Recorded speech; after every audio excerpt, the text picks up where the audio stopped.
Assalamualaikum warahmatullahi wabarakatuh. Bismillahirrahmanirrahim. Alhamdulillahirabbil alamin. Wa bihi nasta'inu ala umuri dunya waddin. Asyhadu an la ilaha illallah wahdahu la syarikalah wa asyhadu anna Muhammadan abduhu wa rasuluhu la nabiyya ba'dah. Allahumma shalli wa sallim ala sayyidina Muhammad wa ala alihi wa ashabihi ajmain, amma ba'du. Puji syukur kita panjatkan kepada Allah atas limpahan rahmat, nikmat, hidayah dan hidayahnya kepada kita semua. Yang pertama, sebelum saya masuk ke materi, saya ucapkan selamat kepada anak-anakku semua yang sudah diterima untuk menjadi siswa-siswi MAN 2 Karanganyar. Semoga di MAN 2 Karanganyar ini menjadi pintu kesuksesan kalian di masa yang akan datang. Kemudian yang kedua, karena kita saat ini masih berada di masa pandemi COVID-19, saya mengimbau kepada anak-anak semua, jaga imun, iman insya Allah aman. Jaga imun, ikuti prokes kesehatan, makan yang banyak, istirahat cukup, insya Allah imun kita akan kuat. Iman, perbanyak istighfar, perbanyak zikir kepada Allah, dan usahakan hati kalian tetap gembira, nggak usah susah, nggak usah takut, nggak usah panik, semua kita serahkan kepada Allah. Kemudian yang ketiga, kalau kita sudah menempuh 2 hal itu, insya Allah kita semua aman, amin, Allahumma amin. Anak-anak semua yang saya cintai dan saya banggakan, perkenalkan, saya nama Dr. Andes Rubianto. Saya menyampaikan materi tentang moderasi beragama itu pada kegiatan bersama ini. Tapi nanti kalau sudah di dalam pembelajaran, nanti saya mengampu mata pelajaran Al-Quran, Al-Hadis. Insya Allah nanti kita akan ketemu di dalam mapel Al-Quran, Al-Hadis. Selanjutnya kita akan masuk kepada materi kita, yaitu tentang gerakan moderasi beragama.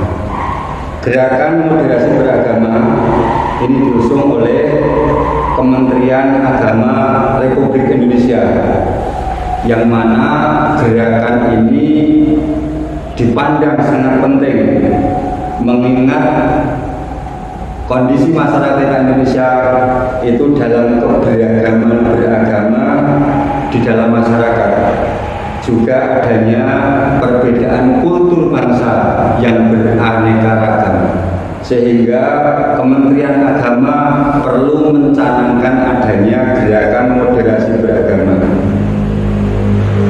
Lalu apa yang dimaksud dengan moderasi beragama itu?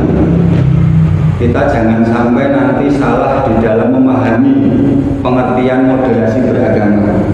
Yang mana moderasi beragama itu bukan suatu ideologi, tapi gerakan moderasi beragama itu adalah, saya ulangi sekali lagi, moderasi beragama bukan ideologi, tetapi sebuah cara pandang terkait dengan proses dalam memahami dan mengamalkan ajaran agama, agar supaya dalam pelaksanaannya selalu dalam jalur yang moderat. Gerakan moderasi beragama itu sesungguhnya sudah dipraktekkan sudah sejak dulu dan dianggap masih relevan, masih dibutuhkan, masih diperlukan di era sekarang. Ulama yang menguraikan tentang moderasi beragama itu antara lain ada Imam Yusuf Al-Qaradawi. Ini beliau memberikan rambu-rambu moderasi agama antara lain: 1.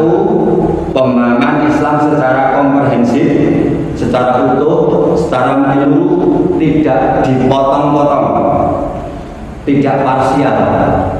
Kemudian yang kedua, keseimbangan antara ketetapan syariah dengan perubahan zaman. Sehingga ajaran agama Islam itu fleksibel, tidak secara tekstual. Yang ketiga, dukungan kepada kedamaian dan penghormatan nilai-nilai kemanusiaan. Islam sangat menjunjung tinggi terhadap nilai-nilai kemanusiaan. Yang keempat, penegakan keberagaman agama, budaya, dan politik.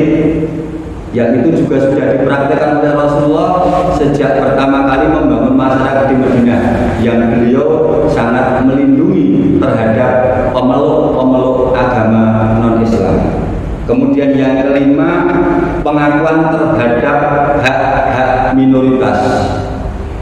Itulah rambu-rambu yang disampaikan oleh Al-Imam Yusuf Al-Qaradawi. Kemudian konsep moderasi beragama itu pada prinsipnya adalah memupuk persaudaraan atau ukhuwah yang meliputi 3 pilar.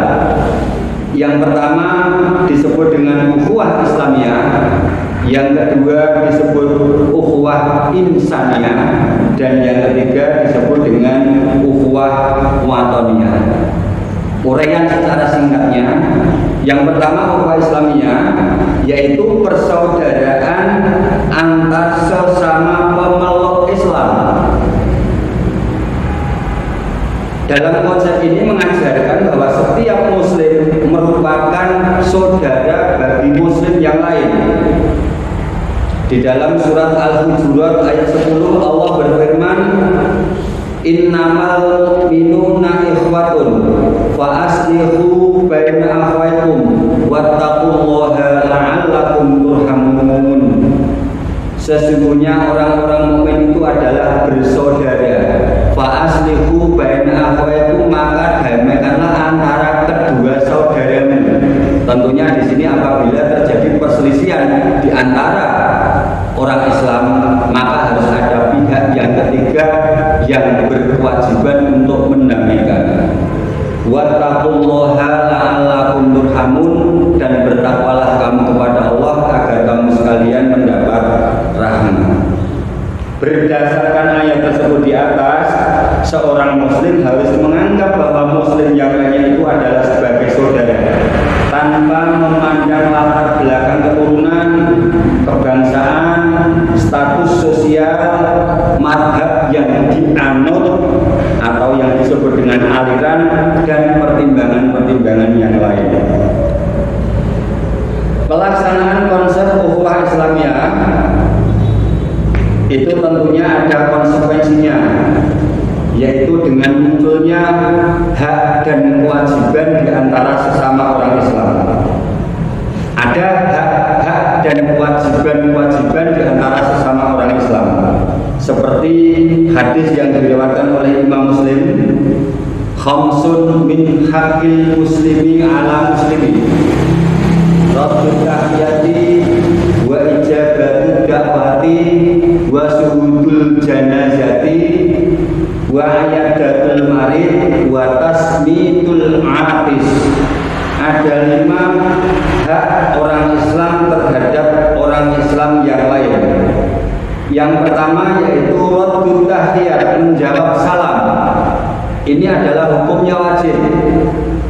Memberi salam sunnah, menjawabnya hukumnya wajib. Sehingga orang yang mengucapkan salam itu punya hak untuk dijawab, dan orang yang mendengar salam maka punya kewajiban untuk menjawab salam itu. Yang kedua, wa ijabatu dakwah, menghadiri undangan. Manakala kita diundang, maka kita punya kewajiban untuk datang. Orang yang mengundang punya hak untuk didatangi, untuk dikabulkan undangannya. Wa suhudul janazah, melayat. Apabila ada saudara kita yang meninggal dunia, maka kita diwajibkan untuk melayat, takziah. Meskipun itu adalah wajib kifayah. Wa nyadatul marid, menengok orang sakit agar supaya apa? Memberikan dorongan motivasi secara psikologis untuk kesembuhan si pasien, orang yang sakit. dengan adanya adab-adab atau kewajiban-kewajiban yang harus dipenuhi bagi seorang yang menjenguk orang yang sakit. Kemudian wa tasmitul abis idza hamidallah, menjawab apabila ada orang yang bersin ketika memuji Allah. Orang yang bersin ini disunahkan untuk doa dengan membaca alhamdulillah. Ketika ada orang yang bersin dengan membaca alhamdulillah idza hamidallah, maka orang lain berkewajiban untuk menjawab, yaitu dengan kata-kata yarhamukallah. Saya ulangi lagi, dengan menjawab dengan kata-kata yarhamukallah. Itulah hak-hak dan kewajiban-kewajiban antara sesama orang Islam. Moderasi beragama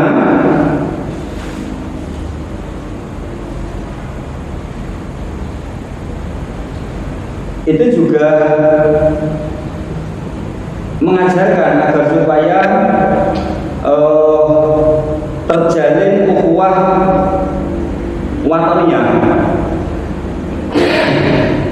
Ukhuwah watoniyah yaitu persaudaraan karena berada atau tinggal di satu negeri yang sama dengan tidak membedakan agama dan suku atau ras.